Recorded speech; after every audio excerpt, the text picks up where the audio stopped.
An idea born in unsettled times. We are going forward. America, the United States, is first in space. Becomes a feat of engineering excellence. The most complex machine ever built to bring humans to and from space. Roger, roll, Discovery. And eventually construct the next stop on the road to space exploration. We are on a true spaceship now. As 30 years of flight draw to a close, its legacy is one of unsurpassed achievement. Tragedy overcome and opportunity met.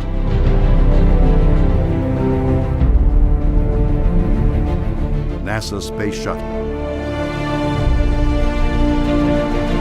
Space Shuttle Endeavour is rolling out to Launch Pad 39A at NASA's Kennedy Space Center in Florida. In 24 missions, flown over 20 years, Endeavour has logged more than 103 million miles in space. The last of NASA's shuttles to be built, Endeavour prepares for her final flight, STS-134. I marvel at when I see the space shuttle up close and personal, behind the panels where we have hardware, plumbing, black boxes, electronic devices, and that sort of thing. The workmanship that I see in this is astounding. And that points right at the people that do this. When you integrate all that together, it results in what I think has been a marvelous program with a space shuttle. Well before any shuttle reaches the launch pad, however, a staggering amount of work is required. The parts, plans, and people necessary to make each launch span the entire nation. One single goal is the focus: the safety of the orbiter and her crew. You've got all these people, all these folks that are in their 20s, some of them in their 30s, and they are, no kidding, in charge of some part of the space shuttle, some part of the space station, or some part of the plan. And every one of those people absolutely believes that they are the one that makes the difference on getting those astronauts back down to the ground alive.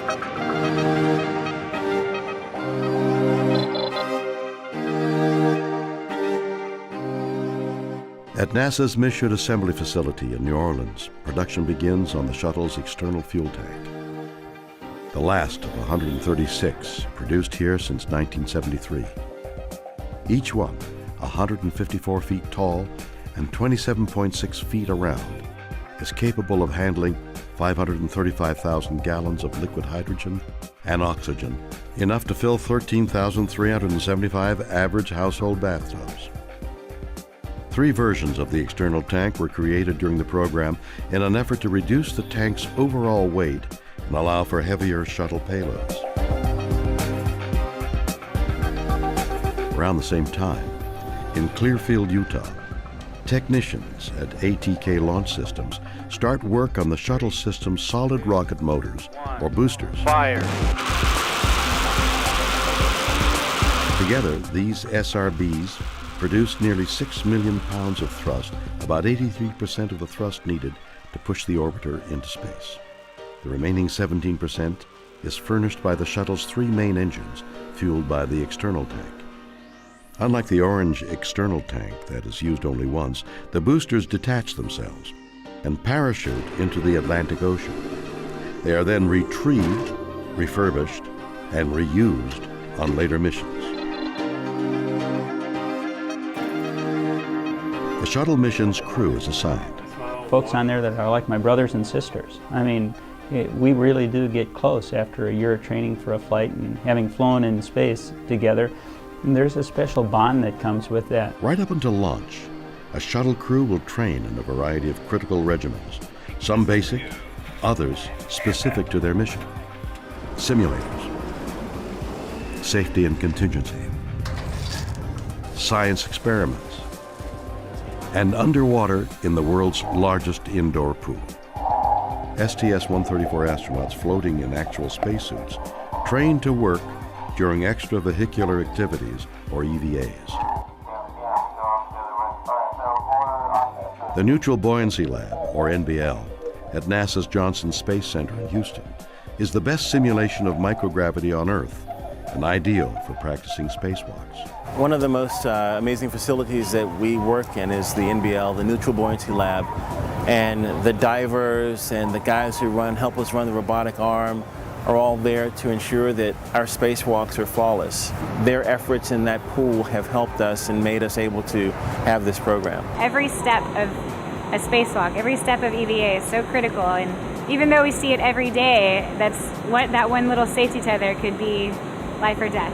For every hour that they spend in orbit, they'll spend 5 to 6 hours training for that same task. So we've built up from the suit engineers and suit technicians who help them get into the suit. Now we've got trainers who help them learn how to use the suit and learn how to understand the suit. And then we've got divers who support them while they're in the pool. The closer they get to actually flying in the suit, the team of people who help them tends to grow. Maybe not exponentially, but it's certainly getting bigger.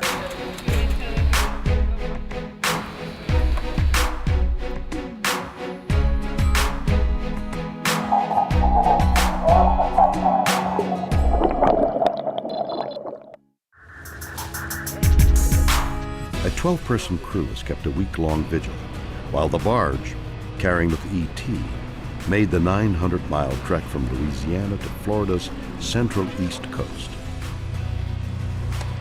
The iconic orange external tank finally arrives at the Kennedy Space Center. 1 month later, the ET is mated to the solid rocket boosters to form the backbone of the stack. Now, all that's missing is the spacecraft itself. When an orbiter returns from a mission, processing for the next flight begins almost immediately. It's a task requiring no less than 650,000 hours of labor. This includes the removal of its 3 liquid fuel engines and their replacement by 3 from a previous mission.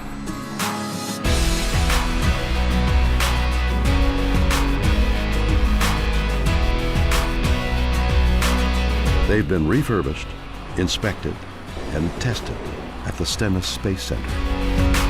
With most of its flight preparations complete, Endeavour is towed in what is called the rollover, a short roll over a quarter-mile distance on a 36-wheeled vehicle from the Orbiter Processing Facility, the OPF, to the VAB. Here it undergoes its flight configuration. The rollout. Looking now much like it will at liftoff, the Space Shuttle is carried to the launch pad atop the 6 million-pound crawler transporter at a blazing pace of less than a mile an hour. Not exactly warp speed. At our peak, carrying full load, we get right around 38 feet per gallon. Not too bad for an original 1965 hybrid vehicle with low miles. The 3.4-mile journey takes up to 6 hours. Just enough time to appreciate the route's picturesque surroundings. Kennedy Space Center is situated on a national wildlife refuge.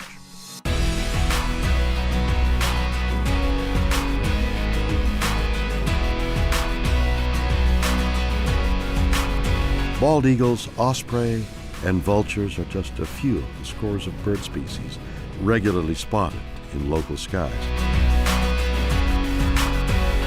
Both land and sea are home to a wide variety of creatures, including manatees, dolphins, and of course, the ever-present alligator. Visitors are always urged to watch their step.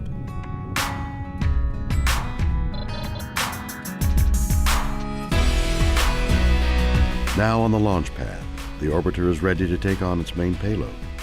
Testing assures that the multi-ton cargo is secured and safely stowed in the payload bay before the technicians certify the orbiter is ready for launch. Flying T-38 aircraft from Ellington Field in Houston, the crew members arrive at Kennedy's Shuttle landing facility. But finally the day comes when you're there and you're getting ready to launch. And you go into launch countdown and it's like going up the hill on that roller coaster. It's full of expectation and you're both thrilled and terrified at the same time because anything could go wrong, but when it goes right, it's a thing of beauty.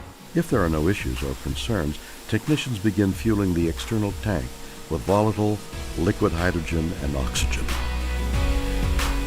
The predominant emotion is pride. There's a tremendous sense of pride in all that not only that you do, but that your teammates do, that people in this very firing room do, and folks all across the country. This is Shuttle Launch Control, T-minus 9 minutes. At the T-minus 9-minute hold, the launch director leads one final pull. We finally come out of the hold at T-minus 9 minutes. I sit back and I watch my data, but I know that there are souls on board that ship whose lives are depending on the launch team to make the right decisions. It's, I don't think about that consciously, the decision-making authority and responsibility. I know it's there, but I do think consciously about the crews and the people we're about to put on top of a controlled explosion and get to orbit. This is the NTD conducting the launch status check. All stations verify ready to resume count and go for launch. OTC, OTC go. TVC, TVC go. ETC, ETC's go. LPS, LPS is go. Houston flight. Houston flight is go. After nearly 3 years, hundreds of thousands of hours logged by engineers, technicians, scientists, seamstresses, electricians, and other program workers across the globe. We have main engine start. 2, 1. Booster ignition. The shuttle makes its way skyward.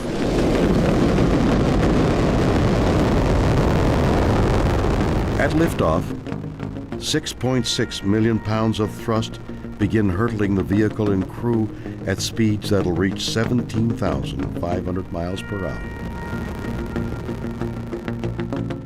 The shuttle is like no other machine ever built. For its launch to succeed, more than 1 million parts must move together perfectly.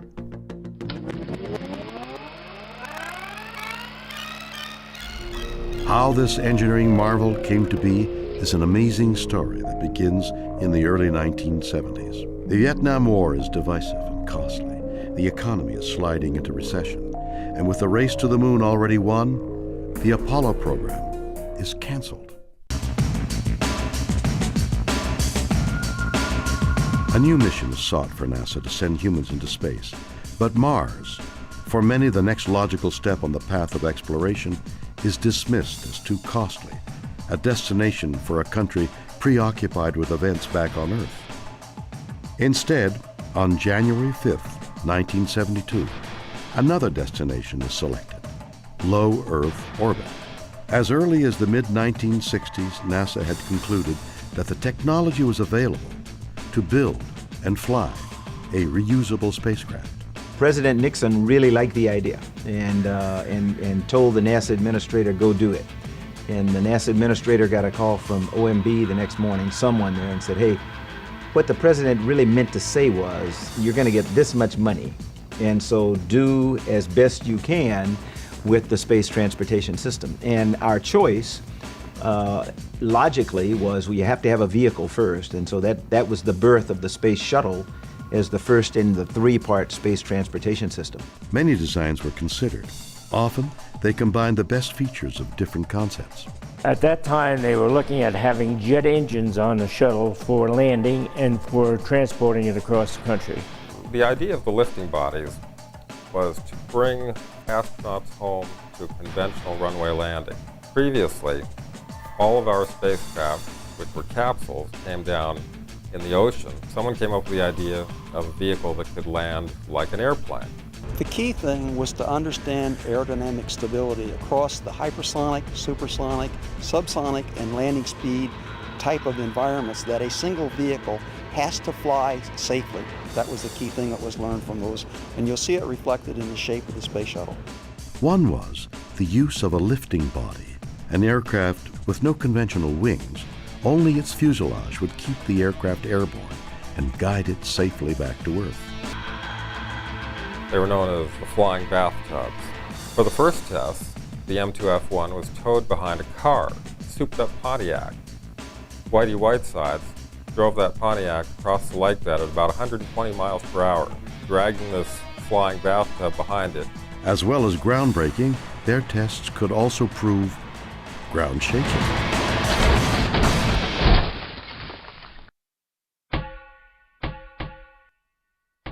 The X-24B, a lifting body with wings, was the first such craft to land on an actual runway, as all shuttles would eventually do. Early on, the space shuttle was going to have jet engines to return for a horizontal landing, much like an airliner. The X-15 had proven fairly specifically that they could make horizontal landings very accurately, unpowered, flying a steep glide slope, that they could do a horizontal, unpowered landing with the shuttle. As they tried to narrow its size, shape, and weight, engineers also considered how this new orbiter would be propelled safely out of the reach of Earth's gravity.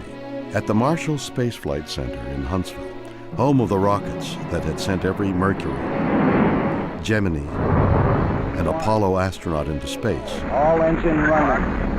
Liftoff. We have a liftoff. design teams would devise the partially reusable propulsion system that would finally be adopted. The main engines were always something we paid very close attention to. Lots of moving parts, lots of high energy in very tight places, and very cold liquid on one side of a very small wall and very hot on the other side. When that thing finally lit off, for me, it just showed the power of a space shuttle main engine, and then there's 3 on the back of an orbiter, and then there's the 2 solid rocket motors.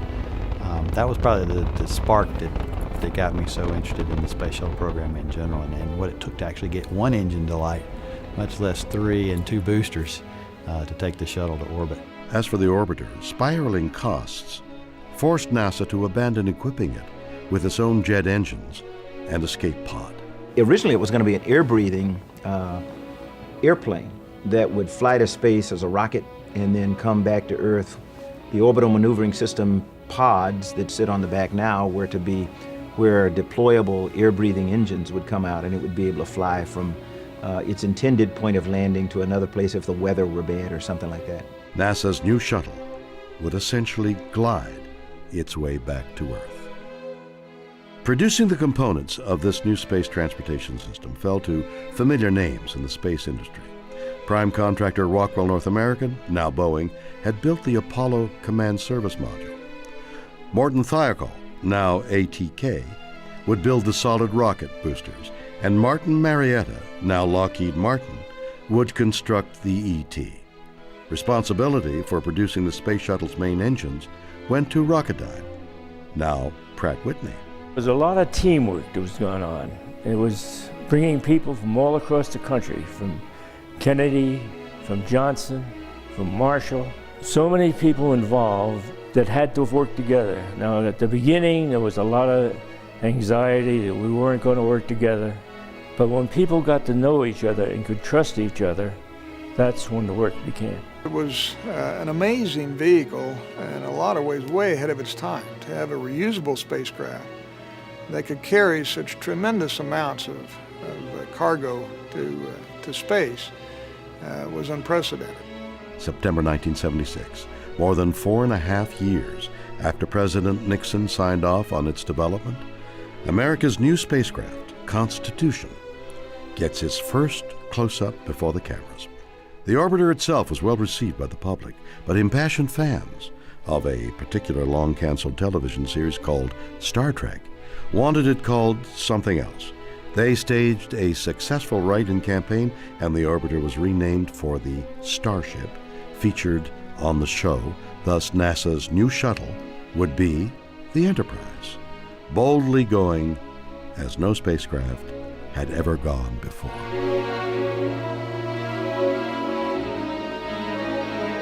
Whatever its name, this bird still needed to prove it could fly.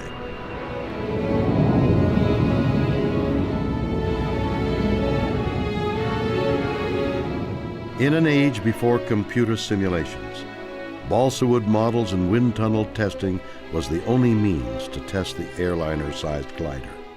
We put together a very aggressive flight test profile that consisted of data points continuously all the way down.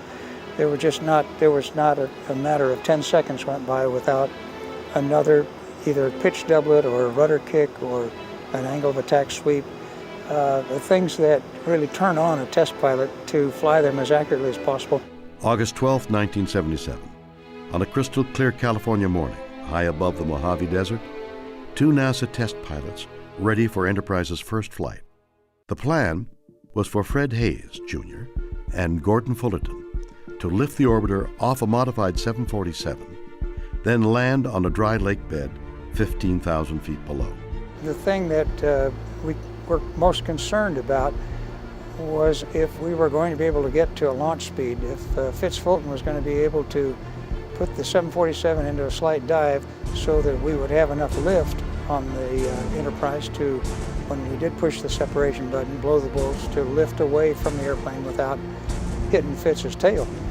And of course, both of us were interested in that happening. The pilots on the 747, Fitz Fulton and Tom McMurtry, sit and wait for the command to release and steer their massive aircraft out from under Enterprise. There were still questions about was it going to actually happen as we expected from those simulations and the analysis and everything. There's a very loud thump when the shuttle separates. There was always a question, was the shuttle going to slide back and hit the tail of the 747? But we couldn't see that, but we could, after a few seconds, we could tell it didn't hit us. And so the chase called clear. Once we reached the 240 knots and Fitz called on speed, I think he really pushed some of the sensors he was looking at in order to let us get to there, and we appreciated that. But once we heard Fitz say on speed, I pushed the separation button and we just broke free. We had about 1.5 G's of lift. Honestly, that was probably the most exciting moment in the approach and landing test, to feel and be there when the shuttle separated from the 747. By all accounts, this first freefall test is a success. 5 weeks later, Enterprise is brought to 22,000 feet for her second freefall test. Pilots Joe Engel and Dick Truly have only 2 minutes to capture flight and maneuvering data before landing the aircraft again without any engines. It was a real team effort, and the challenge was for Dick Truly and I to fly that profile and fly those data points, those maneuvers, as precisely as possible to give them the best data possible. It was a test pilot's dream. A total of 16 taxi, captive, and drop tests confirm the soundness of the craft's design and green-lighted production of the first space-worthy orbiter.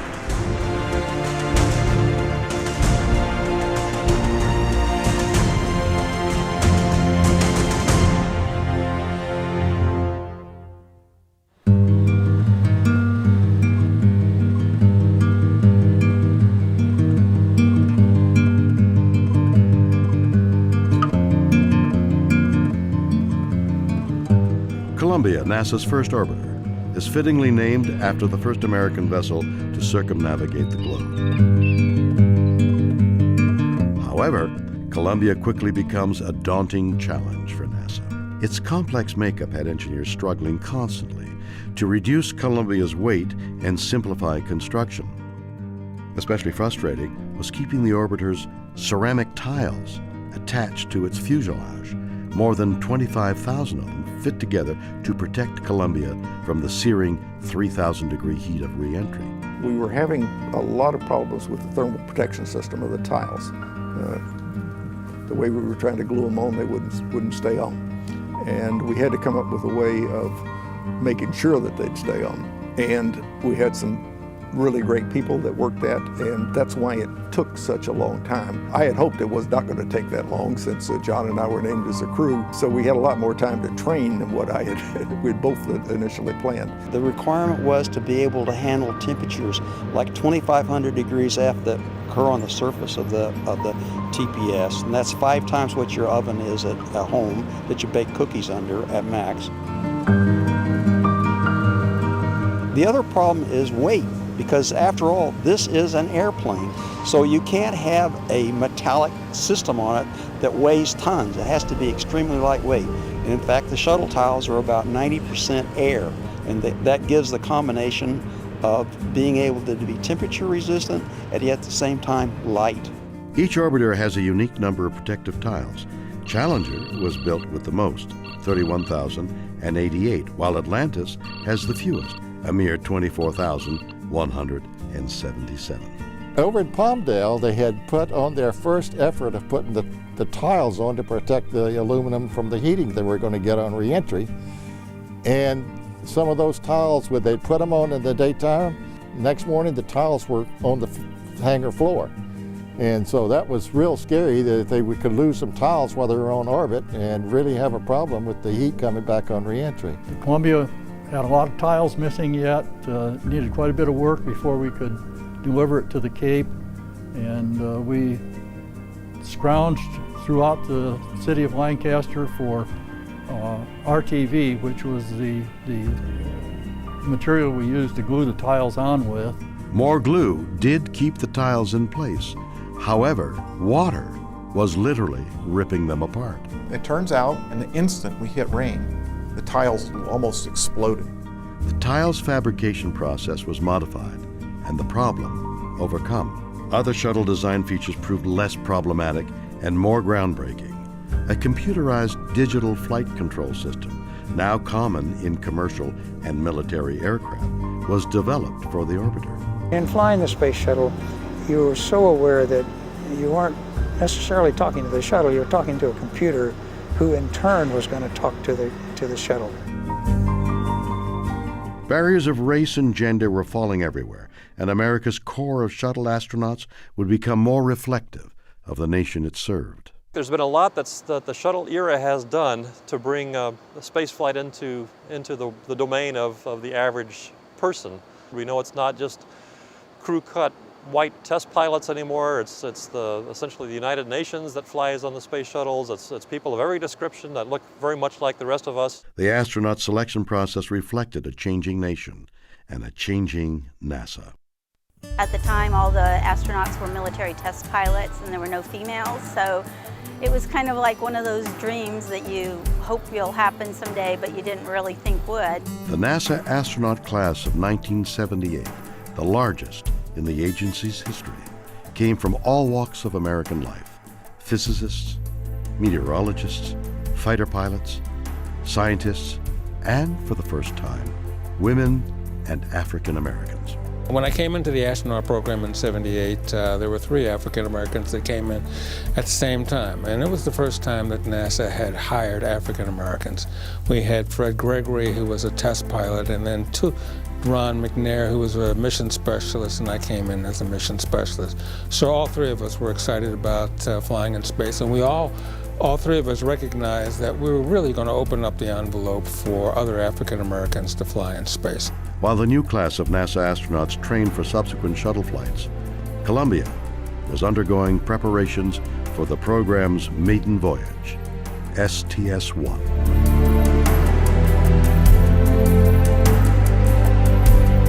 Veteran astronaut John Young, one of the 12 men to set foot on the moon, is in command. His pilot is first-time flyer Bob Crippen. To be sitting on board up there with my buddy John Young and get to experience the whole thing from ascent and being on orbit to flying re-entry, it was one of the high points of my career.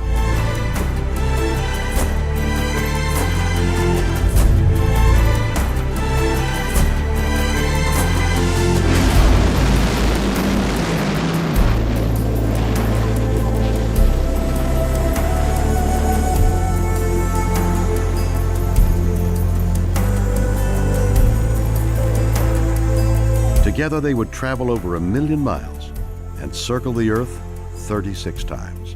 The launch finally occurred. We'd been waiting and postponing, and when it finally lifted off and we knew it was going and achieved orbit, we were all in anxious anticipation for what was going to happen next. Launched like a rocket 2 days earlier, Columbia lands as a glider on the dry lake bed of Edwards Air Force Base in California. Watching out the window, watching the sea and the clouds rush by, it actually gave a sense of speed, more so than when we were up in orbit, being much higher. I think they were all very relieved because there had been some concern because we had lost some tiles initially on the orbit, and they didn't know whether we'd lost any on the bottom or not. Flew down over the San Joaquin Valley. We do a big turnaround to land on the lake bed for that first flight. And I remember when John went into a bank, a big left bank, I looked down at the lake bed, and there's thousands of people out there. And John, look at all those folks, which had come out to see us land. Joe Engel was chased, and hear his voice coming in on final, talking to John Young and Cripp in the airplane that they were right on glide slope, coming in for a landing, and then have that landing, and then have John Young do his Young dance. He was just so elated. It was such a magnificent flying machine to him at that time. The first time I really saw a real shuttle was Columbia, when it was out on the lake bed after the landing, and I'm walking around it. I couldn't believe they sent that big a mass up in the air. People really thought this was all impossible. So what we have done and shown and demonstrated through the shuttle program is we've shown that we can take the impossible and make it possible. Thousands of spectators line up along the landing strip to greet the shuttle and its two-man crew. Anyone who was associated with the program or there just to see the shuttle return, I think felt a lot of pride in our country and our space program. And so those emotions were, finally released, and you said, wow, the flight was done safely. They're back home. The shuttle really does work. It's a great program. It's got a great future ahead of it. Hey, this thing works, and we got it back all in one piece, which is what we wanted to do. While Columbia's return was spectacular, it would renew NASA engineers' worries about the shuttle's thermal protection system. During the post-landing inspection, 148 of the orbiter's tiles were found shattered, and 16 more were missing due to the effects of an overpressure wave. While that and other issues were addressed, the 50-ton Columbia would be placed atop the specially configured 747 and ferried back to Florida and processing for its next mission. It's a massive enterprise. It's over 8 stories tall, sitting on the ground, and you never get over that site. It's really awesome. After the shuttle lands, there's a processing procedure for the shuttle. Post-flighting it, checking the tires, checking the struts, get the correct measurements. And then when the shuttle is ready to mate with the 747, we would tow underneath, and then they would lower the space shuttle down on the supports on top of the aircraft. We would take off. On takeoffs from the extra-long runways of Edwards Air Force Base,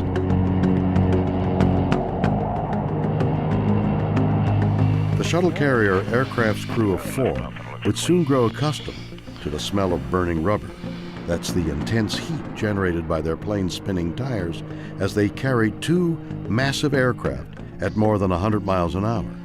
The average range of a 747 is about 5,000 miles, but due to its weight, configuration, and special flight requirements, the SCA can travel only 1,000 miles at a time. A full turn in the jet can take several zip codes. 32.5. Switching up, thank you. Cruising at more than 250 miles per hour, the jumbo jet burns 40,000 pounds of fuel per hour. That's 130 pounds per mile, or the length of a football field per gallon. No wonder it has to make several stops before reaching Florida's east coast. We would get a spacecraft back, go over it again, be sure that we could reuse it, repair it where we had to do. It had never been done before. And so I think that's one of the marvelous things about the space shuttle was we found a way to turn this spacecraft around and use it again. Before the end of 1982, Columbia would fly 4 more missions. Liftoff of America's space shuttle, including STS-5, the first with a crew of more than 2 astronauts. Challenger, the second orbiter in the shuttle fleet, made her maiden flight on April 4th, 1983. and liftoff of the orbiter Challenger and the 6th flight of the space shuttle. STS-6 deployed a communications satellite and featured the first spacewalk of the Shuttle era. Just 2 months later, Shuttle Challenger was back in orbit, this time with the first American woman in space. Physicist Dr. Sally Ride was a member of Commander Bob Crippen's STS-7 crew that deployed Canadian and Indonesian satellites during the 6-day mission.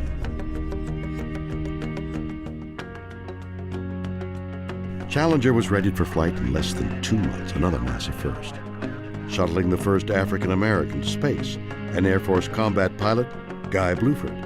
For me, it was an exciting moment because it was something that I had been training for 15 to 16 months, and so I was looking forward to the experience of flying in space. We are in an era of brotherhood. We have liftoff of mission 41D, the first flight of the orbiter Discovery. In 1984 to 86, the newest orbiter Discovery would fly a record 6 missions. And liftoff of mission 51D and the 7-member crew of Discovery. Carrying into space satellites, international astronauts, even a U.S. senator and a congressman. 1 year after Discovery's debut, Atlantis flew her first mission. Liftoff of Atlantis. A new orbiter joins the shuttle fleet and it has cleared the tower. STS-51J. It was also one of 7 classified missions the Space Shuttle would fly for the Department of Defense. By the end of 1985, the Space Shuttle program had completed 23 missions, including 9 that year alone. Each successful flight had the unintended consequence of convincing some that spaceflight, once considered among humankind's most inherently dangerous endeavors, had become routine. That notion would soon be tragically dispelled. Well, I am so excited to be here. Amid much fanfare, Krista McAuliffe, an elementary school instructor from Concord, New Hampshire, had been chosen from among 11,000 applicants to be NASA's first teacher in space. I would like to humanize the space age by giving a perspective from a non-astronaut, because I think the students will look at that and say, this is an ordinary person. This ordinary person is contributing to history, and if they can make that connection, then they're going to get excited about history, they're going to get excited about the future, they're going to get excited about space. The American public's interest in its space program was renewed by her participation and was eager to see her off. Commanding the flight was Dick Scobie. His pilot was Michael Smith.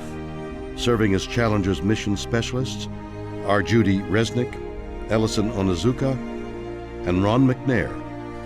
Joining McAuliffe as a payload specialist was Greg Jarvis. From the start, STS-51L was plagued by delays, mostly due to unseasonably cold temperatures in Florida. Rather than give pause for thought, the delays only tried the nation's patience. Everyone, it seemed, was itching to go. January 28th, the ground temperature at Launch Pad 39B was a frigid 36 degrees. Ice could be seen on the launch vehicle. Despite concerns voiced by some, shuttle managers reluctantly decided to press ahead for a late morning liftoff. 6. We have main engine start. 4, 3, 2, 1, and liftoff. Liftoff of the 25th Space Shuttle mission, and it has cleared the tower. Challenger, go at throttle up. Challenger, go at throttle up. At 11:39 Eastern, at twice the speed of sound, the Challenger's fuselage breaks apart from the inside out.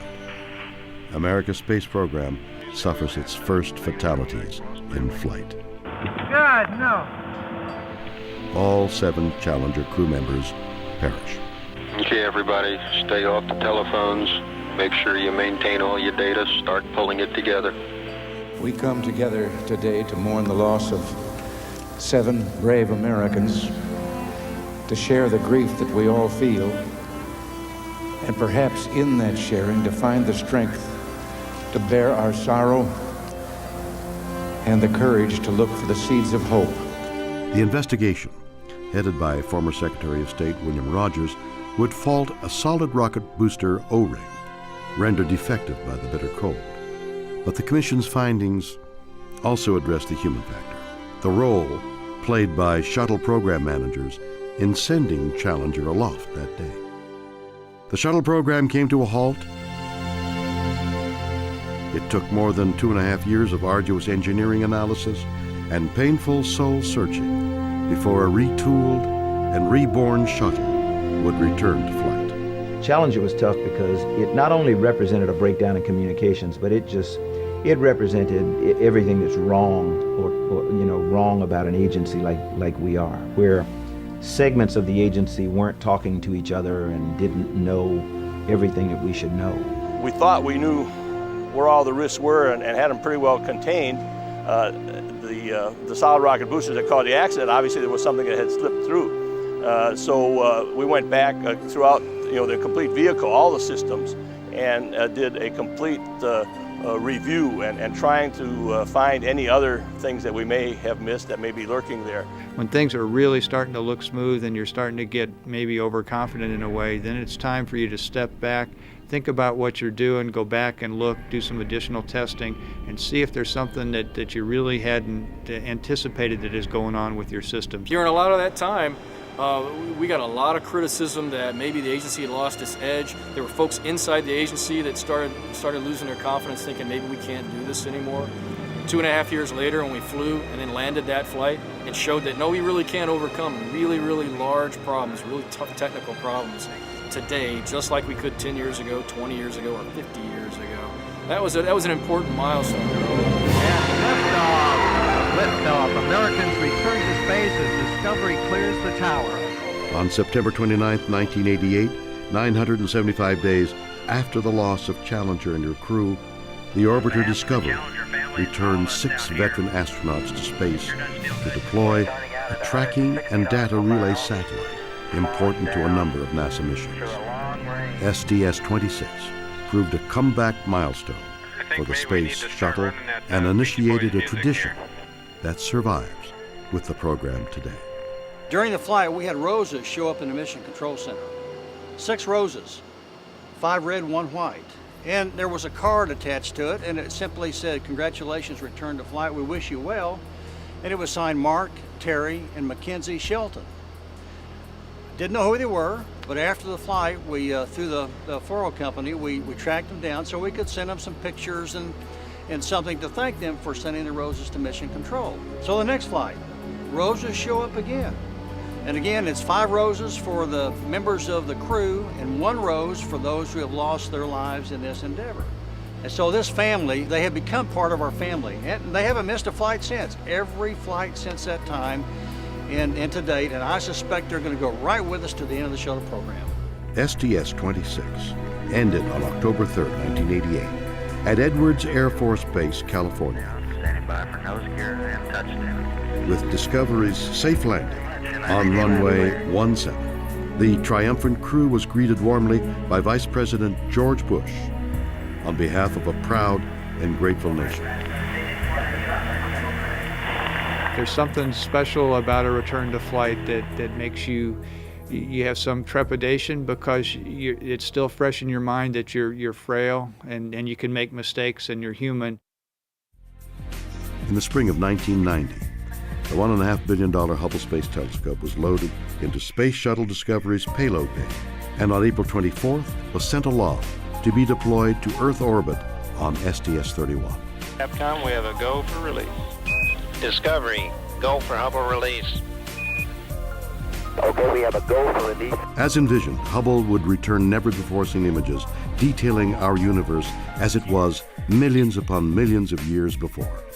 Soon it would become clear that Hubble pictures were not. Several days later, if not a couple of weeks, we found out after we were back on Earth that it had a problem with its vision. And most of us were just devastated, that here we had this marvelous instrument that we had put on orbit and it was going to be useless.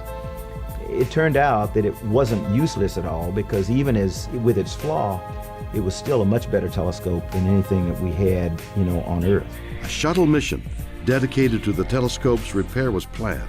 In essence, Hubble's nearsightedness would be corrected with a new pair of glasses. Liftoff of the Space Shuttle Endeavour on an ambitious mission to service the Hubble Space Telescope. We finally flew STS-61, which was the first Hubble servicing mission. absolutely incredible mission. Clearly we have a dynamic situation.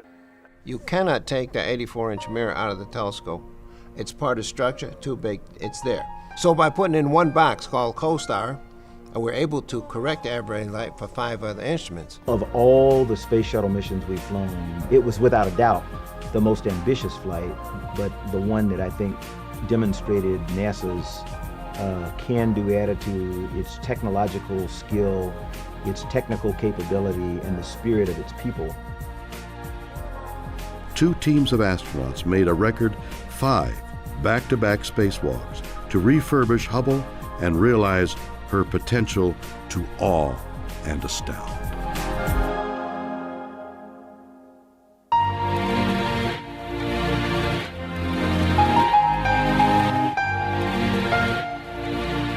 While Hubble's servicing missions were very important, the true gift of a maneuverable shuttle was soon realized in a very different rescue mission. Booster ignition and liftoff of the maiden voyage of Endeavour on a satellite rescue mission. Months earlier, in May of 1992, the 7 astronauts of STS-49 overcame initial setbacks to pluck the $180 million Intelsat 6 communications satellite from an unusable orbit. It was going to be a very simple rendezvous, get close, bring the satellite down close and grapple it with the remote manipulator system. Everything that could go wrong went wrong. We got up there to capture it. The bar, we tapped the satellite with the bar, and the satellite started moving out of control. Get me in. Pitch me over.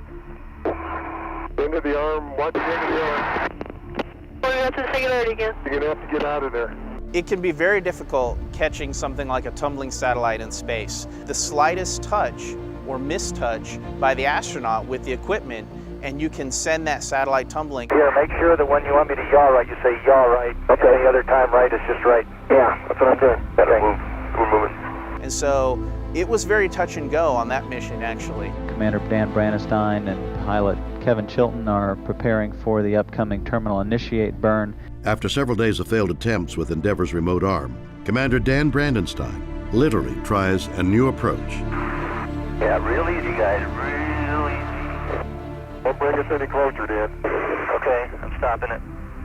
At Endeavour's helm, Brandenstein delicately maneuvers the orbiter up to the 4.5-ton Intelsat 6. The satellite is rolling out of control in 3 different axes at once, and you could actually fly the shuttle and fly this maneuver around and keep it aligned with it. It's got to be the neutral point right here. 3 people grabbed 18,000 pounds. Aware that any miscue could endanger not only the satellite but also the ride home, spacewalkers Pierre Thuot, Tom Akers, and Rick Heeb reach out and secure the satellite by hand. Okay, wait. Let's do it. Got it. Easy. Give it some time. Give it time. All got a good grip? Yes, sir. Houston, I think we got a satellite. Yeah, nice job, guys. Intelsat 6 is released from the cargo bay with a new mini-rocket motor for a gentle push to its proper orbit, where it remains today, fully functional. And as the shuttle program matured, so it seemed did relationships between the world's spacefaring nations. On STS-47, the 50th Space Shuttle mission saw the orbiter Endeavour back in space on September 12, 1992. The mission was a cooperative space lab venture between Japan and the United States that brought the first Japanese astronaut into orbit as a member of the 7-person shuttle crew. The Space Shuttle has launched people from different nations around this world that used to feel they could never, ever work together. And it has ushered us from the Cold War to this really cooperative space program that we have with our international partners, including the former Soviet Union. Regardless of what language you speak and love space. And that's pretty cool. We have a lot in common with engineers and scientists around the world, and that's kind of fun to work in a program like this. On February 3rd, 1995, Eileen Collins, the first woman to pilot a shuttle, was at the helm as Discovery gave the U.S. its first up-close look at the Mir space station.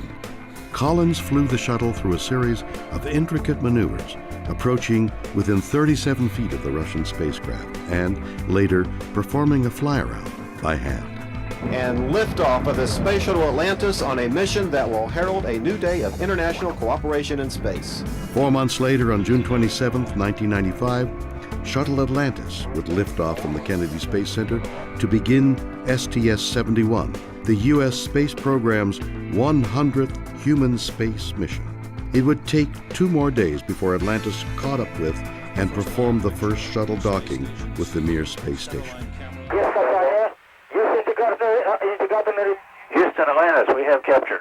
Orbiting 220 miles above the Earth, a most unique and historic celebration took place. As the Mir space station welcomed its first American guests, cosmonauts and astronauts together broke figurative bread, tortillas and fruit to be exact, in a renewed spirit of cooperation. Together, Shuttle and Mir formed the largest flying spacecraft the world had yet to see. It tipped the scales at 250 metric tons, more than 500,000 pounds. Between 1994 and 98, the Shuttle Mir program would involve 11 shuttle missions, including in 1996 STS-76, which began a continuous U.S. presence aboard the Russian space station with a visit by Atlantis. Barely fluent in Russian, astronaut Shannon Lucid, a biochemist, embarked upon a mission that would dramatically enhance our understanding of life in space. When she finally landed at Edwards Air Force Base on Shuttle Atlantis, she held the female space endurance record for spending 188 days in orbit. A hero's welcome was in store. I'm here to say welcome home to Shannon Lucid.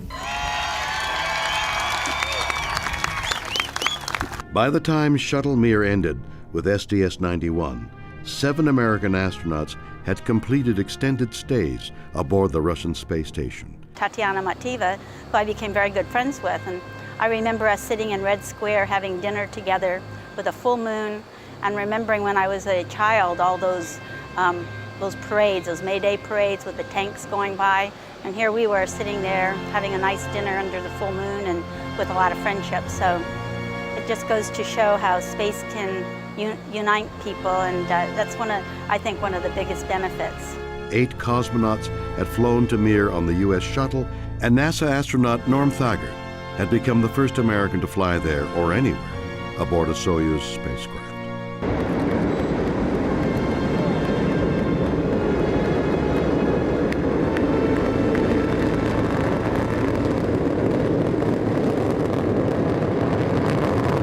In 2001, 15 years after its commissioning, Mir would be abandoned to break up and burn in Earth's atmosphere. By then, the process of building upon Mir's legacy of international cooperation in space had already begun. Whereas STS-61 had helped establish the Hubble Space Telescope as an icon of American ingenuity, STS-95 would update the hero's credentials of one John Glenn. On October 29, 1998, almost 37 years after becoming the first American to orbit the Earth as an original Mercury 7 astronaut, Glenn, now a 77-year-old former U.S. Senator, made his return to space. In contrast to his first flight, a 3-orbit, 4.5-hour foray inside the snug Friendship 7 capsule, Liftoff of Discovery with a crew of 6 astronaut heroes and 1 American legend. STS-95 would take 8 days and circle the Earth 134 times. My main reason for being on that shuttle flight was to do research on aging. I was 77, we went up, and you know, NASA has charted some 52 different changes that occur in the human body when you go into space for a period of time. And several of those are very similar to what happens to the natural process of aging right here on Earth. Body's immune system changes. You get less resistant to disease and infection. The body's ability to absorb protein back into the muscles changes for the young people up there and for elderly here on Earth. The objective was to take those things that are the same and see if we couldn't find any differences between my experience up there and the younger people I would fly with the idea of finding in the human body what turns these different systems on and off. If we could do that, we might be able to make it possible for people to stay in space longer without harmful effects, and maybe cut out some of the frailties of old age right here on Earth. I really was happy to be assigned to that flight. In an interesting twist of fate, astronaut Glenn not only inspired both the young and old around the globe, but also a fresh political science and economics graduate, Laurie Garver, the 18th Deputy Administrator of NASA. Having the ability at NASA to fly him again in space after his first flight was something we, I think, gave the nation, and it really helped explain what we were doing on the space shuttle. John Glenn was very, very focused on doing those experiments for both, I think, the older generation, but he was also an inspiration to people growing up. Discovery carried a variety of payloads and research experiments. Arguably, the one most valuable was Glenn himself. Not only did he provide first-time data on what spaceflight might do to the body of a septuagenarian, Glenn also renewed the interest of the nation and the world in America's space shuttle program. While the program had and continued to successfully deploy and service science probes and satellites, as well as conduct on-orbit research, the space shuttle undertook a new long-range task perfectly suited to her specialized capabilities. You've got a spacecraft that can carry at least 7 people into orbit, and with those 7 people, you can do a huge amount of work. One mission, you can do multiple EVAs, you've got multiple crew members, you've got a huge payload, just all kinds of capabilities to be able to construct and build bigger things in orbit.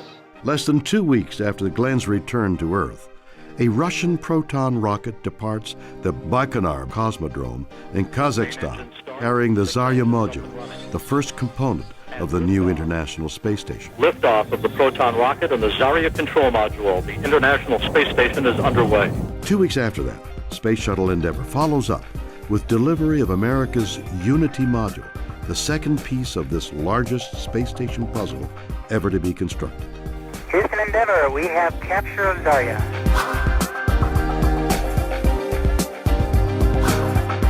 Not until July 2000 will the Russian Zvezda module be added, finally allowing for 2 Russian cosmonauts and their American Expedition 1 commander, Bill Shepard, to journey aboard a Soyuz spacecraft to the International Space Station and begin humankind's continuous extraterrestrial presence.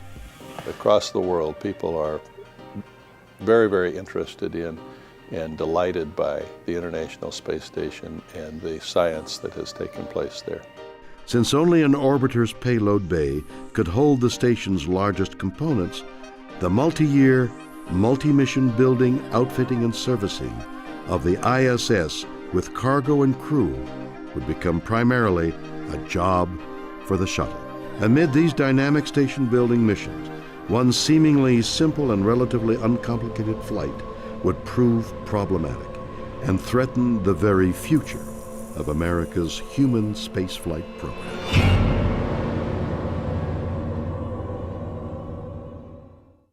Since 1988, the Space Shuttle had completed 15 years of successful missions. Each was unique, each had its own specific goals and tasks, and each had its own dedicated crew of astronauts who'd trained exhaustively to meet and carry them out. Yet each of those 87 flights did have 2 things in common: a safe launch, liftoff of the Space Shuttle Discovery, and a safe landing. Nose gear touchdown.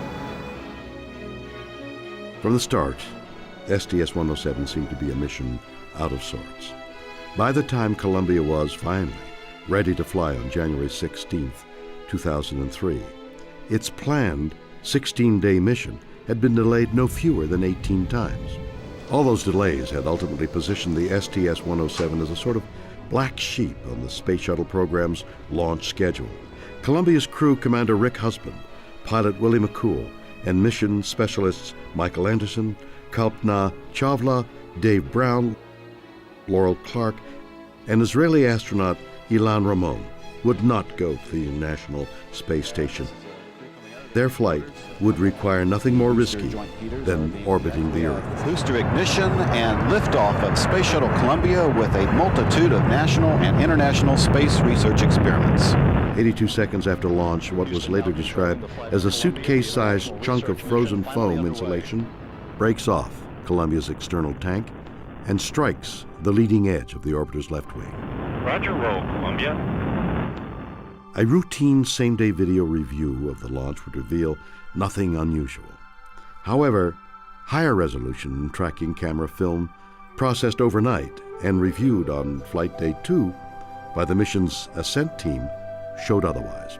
You saw this little thing float toward the leading edge of the wing and like, it was like a snowball hitting something and then just being pulverized. But when you saw it hit, we just winced, because we knew, the vehicle's going 500 miles an hour or better. It was inconceivable in hindsight that you could have that kind of impact at the speed that the vehicle was going and assume that there was no damage. And that's what we allowed ourselves to feel comfortable that we were right and we were dead wrong. Due to limitations in the visual clarity, the exact point of impact and extent of any damage could not be determined. If the foam strike had compromised Columbia's integrity, little, if anything, could be done to repair the orbiter in space. 1 week after launch, Mission Control emails the crew informing them of the debris strike. Save for a relatively minor problem with a leaky refrigeration unit, STS-107 had been without further incident. As scheduled, the order is given on the morning of February 1st for the Columbia crew to begin the landing procedure and come home to Florida. Traveling in excess of 12,000 miles per hour, the orbiter's belly begins to glow red as it descends into Earth's atmosphere. FYI, I've just lost 4 separate temperature transducers on the left side of the vehicle, hydraulic return temperatures. As reentry started and as the ground track went across the states, the ground track, of course, changes color. You can tell where the shuttle is over what part of the country it is. No onboard. Well, that display stopped updating. In other words, that display froze in a certain position. Well, sometimes you have loss of data, you have some problem with the system on the ground where you'll have those kind of outages temporarily. Well, this lasted a bit longer.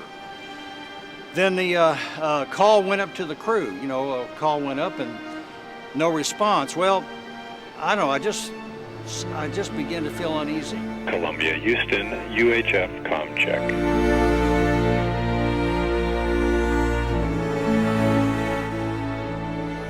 At speeds above Mach 20, the stress becomes too much for the orbiter. We do not have any valid data at this time. The suitcase-sized chunk of foam had indeed punched a bowling ball-sized hole in the leading edge of Columbia's left wing. Within seconds, internal temperatures spike, signaling the cascade of structural disintegration. Only 16 minutes from home, Space Shuttle Columbia breaks apart in the skies over East Texas. All 7 crew members are lost. GC flight. Flight GC, lock the doors. Copy. And at that moment, I knew we lost him.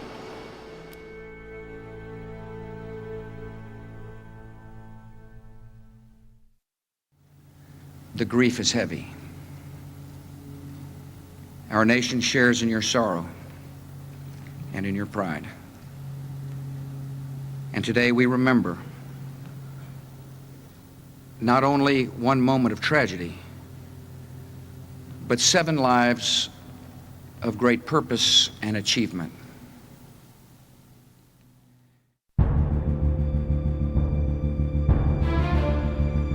Within days, hundreds of professionals from federal and state agencies across the country arrive in East Texas.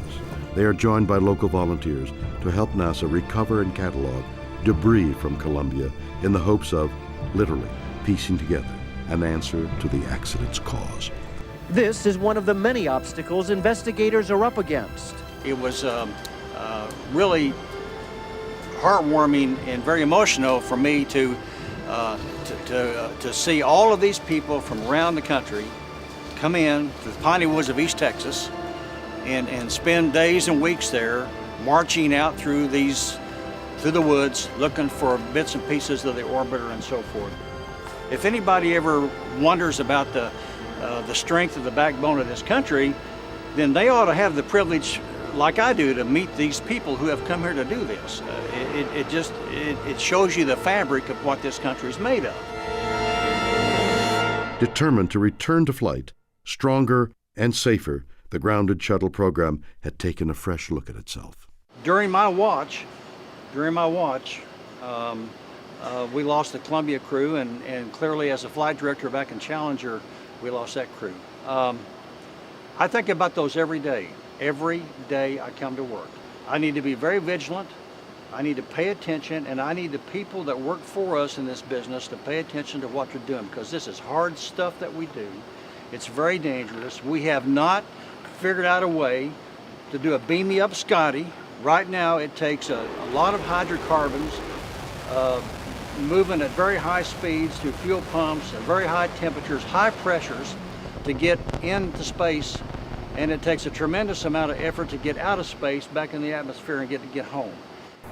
I was sent out to David Brown's parents' home. I'll never forget this moment when Judge Brown looked at me and said, "Leland, my son is gone. There is nothing you can do to bring him back. But the biggest tragedy would be if you don't continue to fly and carry on his legacy." Each of the remaining 3 orbiters was pulled apart and refurbished.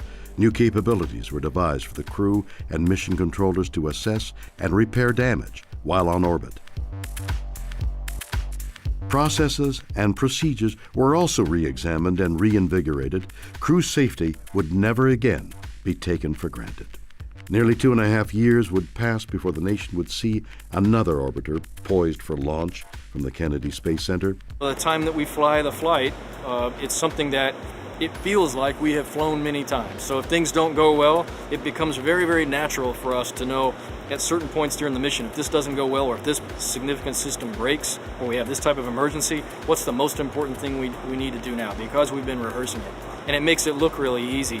You don't really get the full effect of how much real preparation, how much real studying went into making it look that easy.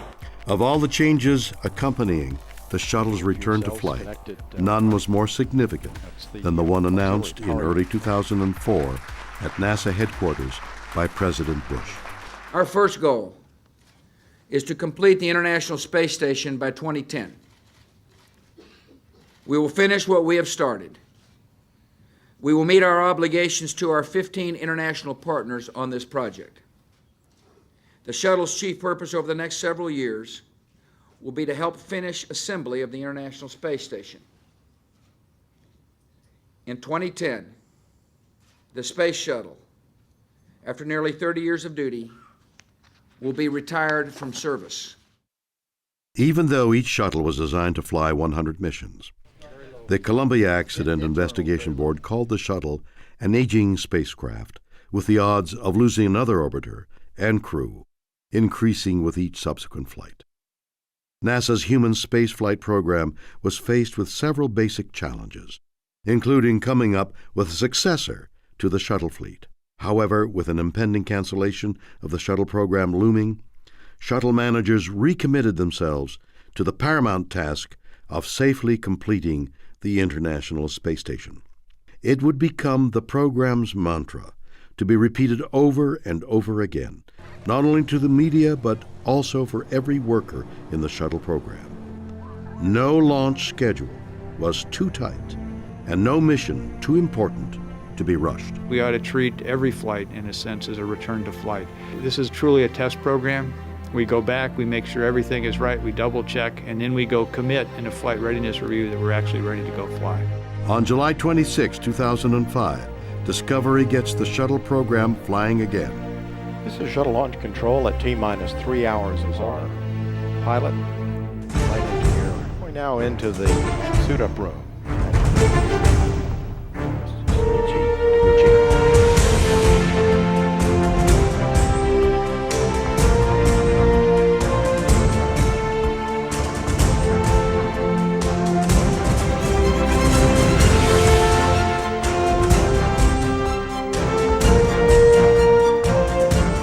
LRD. LRD is go. SRO. SRO is go. So on behalf of the many millions of people who believe so deeply in what we do, good luck, Godspeed, and have a little fun up there. Well, thanks to you, to the launch team, and to everybody in the shuttle program. The crew is go for launch. T-minus 10 seconds. Go for main engine start. 7, 6, 5. 3 engines up and burning. 3, 2, 1. And liftoff of Space Shuttle Discovery, beginning America's new journey. And the vehicle has cleared the tower. Among the many changes instituted, the new R-bar pitch maneuver or backflip. Station Discovery initiating RPM in 3, 2, 1, mark. Will be used by each mission to the International Space Station. At arrival, the end-over-end flip allows the station crew to visually document the condition of the shuttle's belly and nose.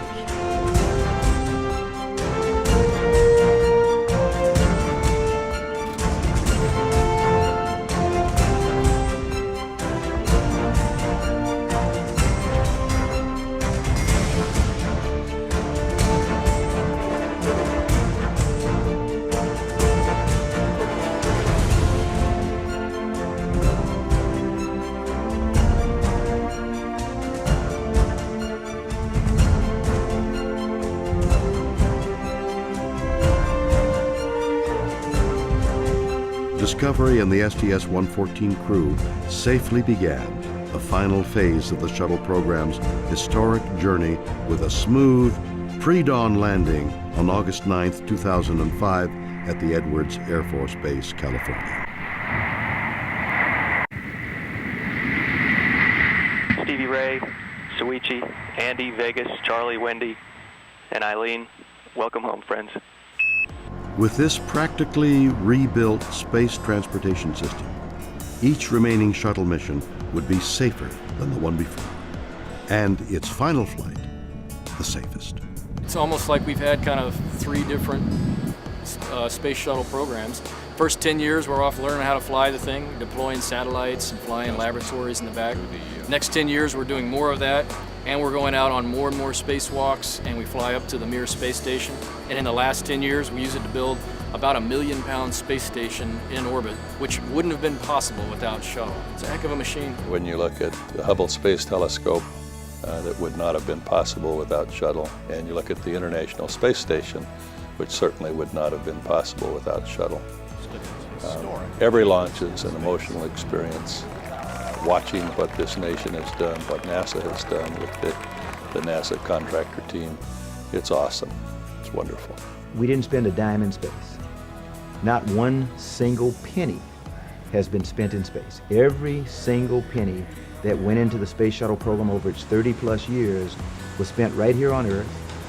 One, creating jobs, growing our economy, creating technological development of which we never dreamed, advancing science and technology, even advancing the field of aeronautics. It just impresses me what people can do.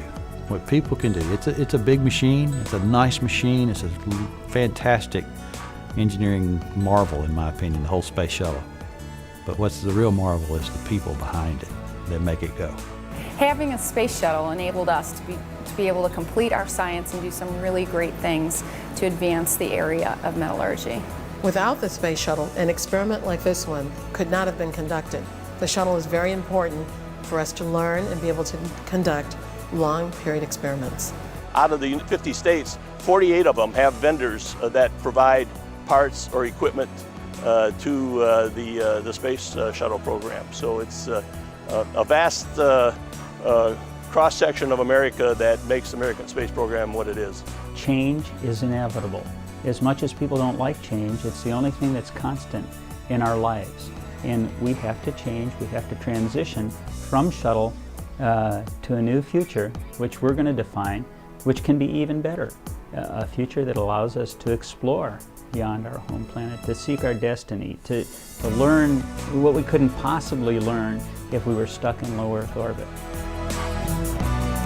And since its return to flight, the shuttle program has been almost singularly focused on completing construction of the space station. I think back of all the challenges and all the things that had to work right, You know, a lot of these interfaces never came together before. All the shuttle flights, the 20-plus shuttle flights that went into assembly, all the Soyuz flights, the Progress flights. To see this station come together in assembly is a true testimony to the international partnership. This is probably the most amazing research facility ever constructed in space, and it's constructed internationally, and it operates every day, 24 hours a day, doing world-class research internationally, and there is no more amazing facility than what we have in orbit. Through and possibly beyond 2020, the ISS will serve as the world's first full-time research laboratory in microgravity. Among zero-G experiments already conducted aboard the station, several have led to promising breakthroughs in the research and treatment of cancer. Many other on-orbit science findings have the potential to significantly improve the quality of life back on Earth. In May 2009, Atlantis and its STS-125 crew took to space not to visit the ISS, but to return to the Hubble Space Telescope for its final servicing mission. On 5 spacewalks, Atlantis astronauts repaired and upgraded the Hubble telescope to significantly improve its capacity to explore the depths of the universe until at least 2014. I think of all the fingerprints that are all over this thing. It's a phenomenal piece of machinery. It's a phenomenal airplane. And it really is an engineering marvel. The Space Shuttle will go down in history as one of the great flying machines that America has produced. The Space Shuttle, you know, at this time was a vehicle for bringing people together from all around the planet and having us work in harmony for the betterment of humankind. We may not have understood when we first built it what all we'd be able to accomplish with it. And after many years, we've realized just how useful it has been. It's been a learning experience on how to operate and live in space. What can you say about the Space Shuttle? It has changed everything. Well, the shuttle, from my perspective, is one of the great things that this nation has done. It was a lot of pride. Like I said, it's inspiring to come to work every single day to work on this program. I'd go tomorrow if I had the opportunity. Liftoff of the Challenger from Columbia. Discovery, the shuttle has been landed. For more than 30 years, the fleet and thousands of Americans dedicated to its safety and success have toiled in exhilarating triumph, heartbreaking tragedy, and most often, quiet obscurity. Their contributions have extended beyond the bounds of space. Among others, shuttle-derived technologies have been used in developing an artificial heart and limbs, three-dimensional biotechnology, a light for treating tumors in children, and improving crime prevention and wildfire detection. From crawler driver to payload specialist, from scuba diver to pilot, from scientist to engineer, they and many like them throughout the nation share a commitment to sending humankind safely into space. That dedication, as much as any other acclaim, will be the legacy of America's Space Shuttle. I think will be remembered in thousands of years, you know, as perhaps the most incredible technological feat of humans of our time. As is the order of life, an ending for the Space Shuttle becomes a beginning for a space-bound successor. Soon, America will again send astronauts into orbit and beyond to do what NASA does best: explore.